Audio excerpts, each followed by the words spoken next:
Aí, você já parou para pensar da onde que veio toda a água do planeta Terra? Pois é disso que nós vamos falar hoje. Você já ouviu falar sobre a Terra primitiva? Bom, foi exatamente nesse período em que tudo começou e a água surgiu no nosso planeta.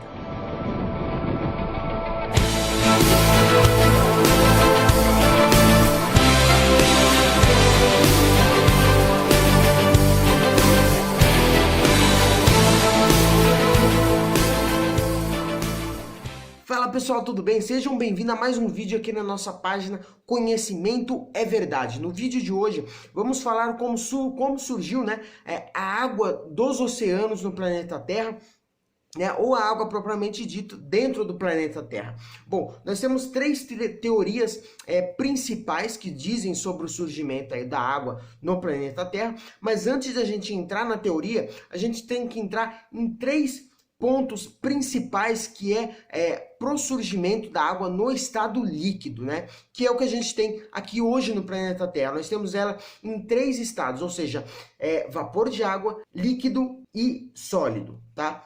Então, a região onde nós estamos, que a gente chama de linha de neve, é uma região específica onde você pode ter água no estado líquido, além de outros fatores interferirem, como, por exemplo, a pressão e temperatura que vão interferir diretamente para que a água esteja no estado líquido, né? E lembrando, os planetas muito próximos de uma estrela, tá? Lembrando, só para recapitular como que se forma uma estrela, né? É quando você tem grandes nuvens, tá? De gases. Nesse caso é o hidrogênio, né, que é o elemento mais comum aí dentro do universo, tá? E essas nuvens elas entram em um tipo de colapso, ou seja, quanto mais concentrado é a massa, mais força gravitacional você vai ter, tá? E quanto mais força, né, é maior a capacidade de atração de mais gases, e aí você fica nesse ciclo vicioso, né, que é o que o Sol tem aí hoje em dia com os gases hélios dele, né? E lembrando sempre, quando essas partículas de hidrogênio atingem aí 10 milhões de graus Celsius, eles se fundem, né? Ou seja, dois átomos de hidrogênio, eles se chocam, né, e dão origem ao hélio, que é o que a gente tem hoje aí no Sol, gerando muito calor e muita energia, né? Então, a estrela dentro de um sistema, né, não só sistema solar, mas qualquer sistema aí que você tem uma estrela, é fundamental a região em que você vai ter um planeta, a distância, exatamente para que você esteja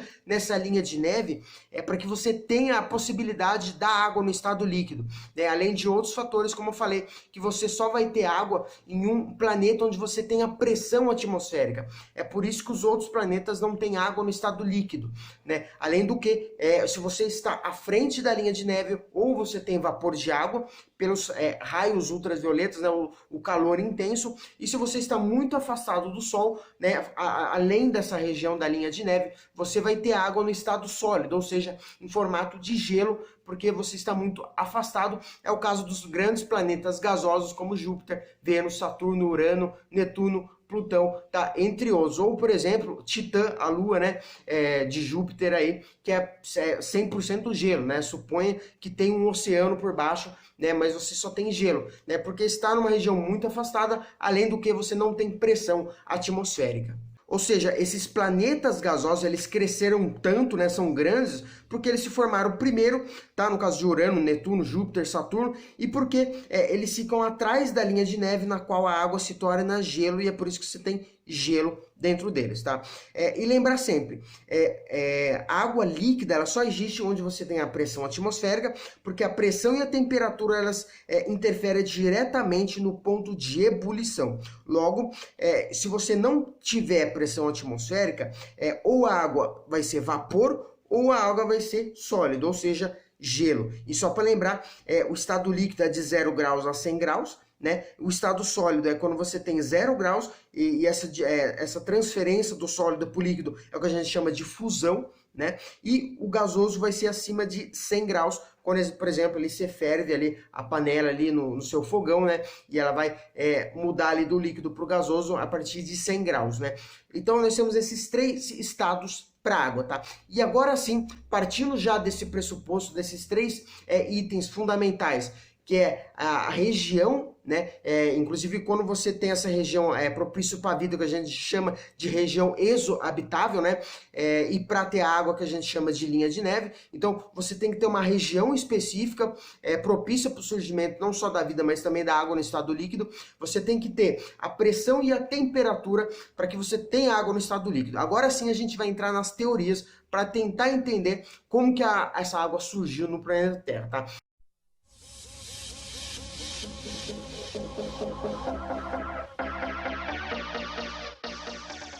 Então, a primeira teoria, ela vai dizer pra gente, né, são 3 teorias fundamentais. A primeira vai dizer que a água veio ao planeta Terra através de processos químicos, de processos meteorológicos e dos próprios vulcões que liberaram o vapor de água na atmosfera há bilhões de anos atrás. Então, o que ele vai falar aqui pra gente? Que há 4,5 bilhões de anos, no que a gente chama de atmosfera primitiva, né, que é diferente da que nós temos aqui hoje em dia. E por quê? Porque nela só havia, por exemplo, o hidrogênio e os gases tóxicos, né? Ou seja, monóxido de carbono, amoníaco, metano, dióxido de enxofre, tá? E o próprio vapor de água, que era muito mais abundante do que hoje em dia, né? Então, o que que acontece? Nessa época, os vulcões, eles liberam o CO2, o gás carbônicos, né? E o vapor de água que se condensava e voltava a cair em forma de chuva, tá? E o gás carbônico deu origem ao que a gente conhece hoje como o efeito estufa. E esse processo de chuva durante 100 milhões de anos, ele foi fundamental para quê? Para resfriar a própria superfície recém-formada do planeta, né? E reduzir a temperatura do planeta, né? Porque era muito intensa a temperatura ali nos primórdios ali da sua criação, né? Há 4,5 bilhões de anos. Então essa chuva durante 100 milhões de anos ajudou a resfriar a superfície do planeta, reduzindo a temperatura, né? E aí também que surge a que a gente conhece como a água salgada dos oceanos. Já começou desde essa época, né, a salinidade desses oceanos. Porque o vapor de água, né, ele vinha dos vulcões que vinha propriamente de dentro da Terra. Ou seja, esse vapor de água ele já saía com sais minerais e com as chuvas, né, acaba voltando para a superfície, enchendo ali as primeiras poças de água, os primeiros rios e primeiros lagos, né, com a salinidade já presente nele. E lembrar também que a salinidade, né, ela veio de outros meios, como por exemplo as próprias rochas, né, continentais e dos rios, né, que hoje em dia, né, dos rios que recolhem esses sais minerais e deságua dentro dos oceanos, soltando o cloreto de sódio, né, que compõe aí 85% de todo o oceano que a gente tem hoje em dia, e a média, né, de salinidade é de 35 gramas por litro de água, ou seja, é bem salgado, né? E lembre-se que a chuva, né, as enchentes, né, ajuda a encher esse oceano também. Por exemplo, nós temos aí mais de 1 metro de enchente em algumas regiões, né? Lembrando que 1 milímetro de água corresponde a 1 litro por metro quadrado, tá? E podemos ter até 60 milímetros por hora. Então, imagine essa chuva durante 100 milhões de anos, chovendo direto, né? Você conseguiria, sim, encher uma boa quantidade de água dentro de um planeta Terra durante 100 milhões de anos, né, com grandes tempestades de enchentes, né, que é o que acontecia ali na que a gente chama de atmosfera primitiva, que era uma atmosfera mais violenta por conta aí dos gases que tinha nessa atmosfera. E atualmente, tá, o mar ele aumenta em torno de 36 centímetros por ano, tá? Mais os degelos que nós temos aí, por exemplo, de eras glaciais, da própria era do gelo, né?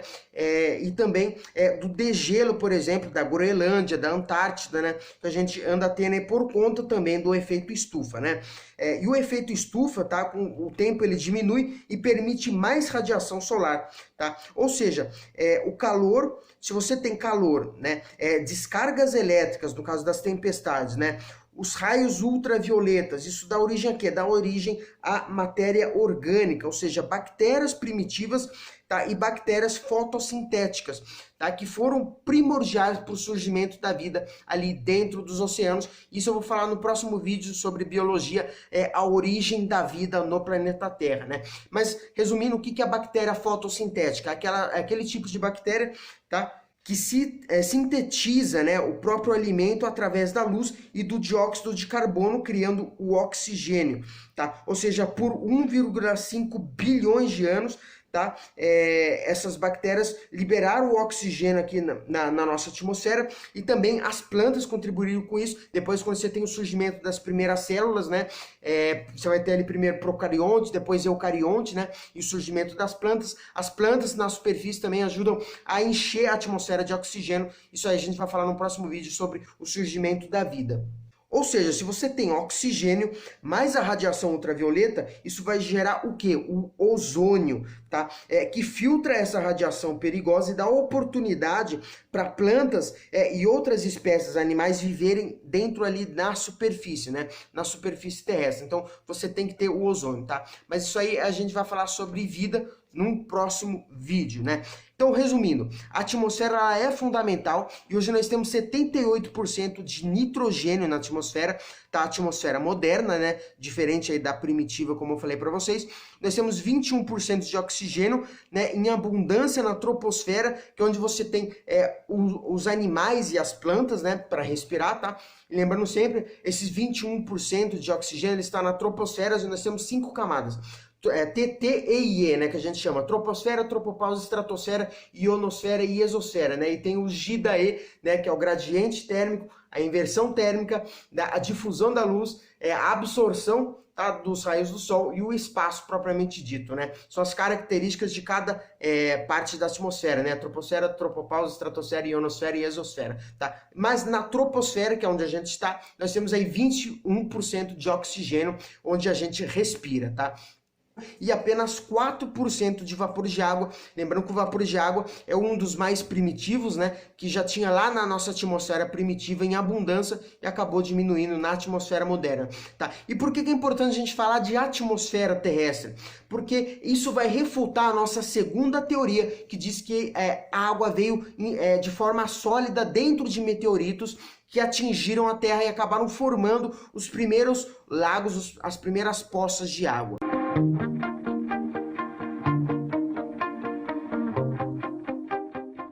Então essa segunda teoria vai falar pra gente que esses meteoritos eles vieram de fora, tá?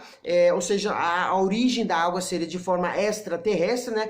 E também do próprio sistema solar, da formação do sistema solar, onde você tinha aqueles anéis, né, de rochas que acabaram colidindo ali com a Terra durante milhões de anos, formando, né, trazendo essa água aqui para nossa superfície. Mas por que essa teoria ela pode ser refutada? Porque, levando em conta de que na atmosfera moderna, esses corpos celestes não conseguem entrar de forma íntegra, né, aqui dentro para trazer a água, então ele teria de fato que ter vindo na atmosfera primitiva, onde esses objetos não poderiam desintegrar na reentrada, né, ali do nosso planeta. E não é qualquer meteoro, qualquer meteorito que traz a água, né? Eles descobriram que é um meteorito específico chamado de côndrito, tá? Que traz aí o H2O em forma sólido e CO2, tá? E ele eles atingem, né, na verdade, o planeta até hoje em dia, tá? Então até hoje em dia esses meteoritos côndritos, eles estão atingindo o planeta Terra, só que agora eles não entram.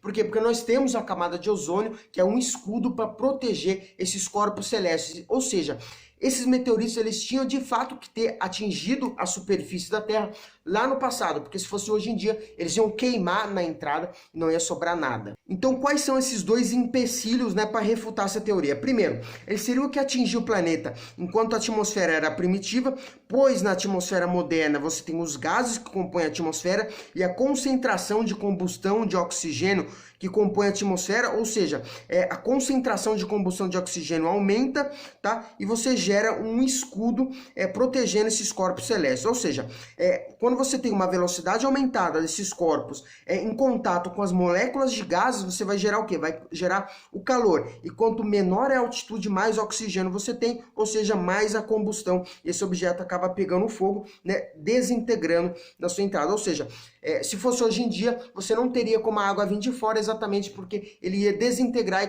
consequentemente, né, você ia perder essa água que vem dentro desses meteoritos, tá? E a segunda parte que vai refutar essa teoria é exatamente o impacto no chão desses meteoritos, né? Sem a atmosfera, tá? Que é o que você teria que ter para que esses meteoritos pudessem chegar sem serem evaporados, né, na entrada, você vai ter o quê? Você vai ter raios solares intensos, Ou seja, mais a radiação do Sol e a superfície recém-formada, né, com elevadas temperaturas, você ia ter também a evaporização dessas pequenas quantidades de águas trazidas, né, formando as pequenas poças de águas e os pequenos lagos, tá?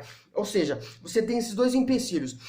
Você teria que ter uma atmosfera primitiva para que ele chegasse até o solo, batesse aqui no solo, você conseguisse ter esses cubos de água, tá? E se eles entrassem em forma sólida, você ainda tinha as altas temperaturas de um planeta recém-formado, não ia ter camada de ozônio, ou seja, radiação intensa do Sol, muito calor, e essa água ia evaporizar também, tá?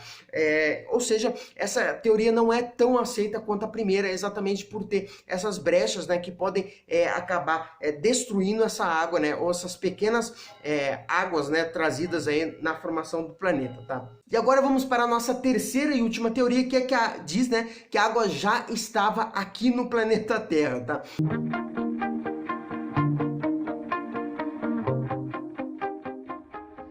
Diz que a água já estava aqui presente nos lençóis, né, há 4,5 bilhões de anos atrás, né, e por causa dos refluxos do próprio planeta, essa água acabou emergindo para fora, né? Então, o que ela vai falar pra gente? Que desde a formação do planeta, essa água já estava ali no manto, né, nos lençóis, e pelo aquecimento, tá, o fluxo do manto terrestre, essa água acabou emergindo. Ou seja, com o tempo, essa água emergiu dos mantos, formando os primeiros oceanos primitivos, tá? E o que é um oceano primitivo?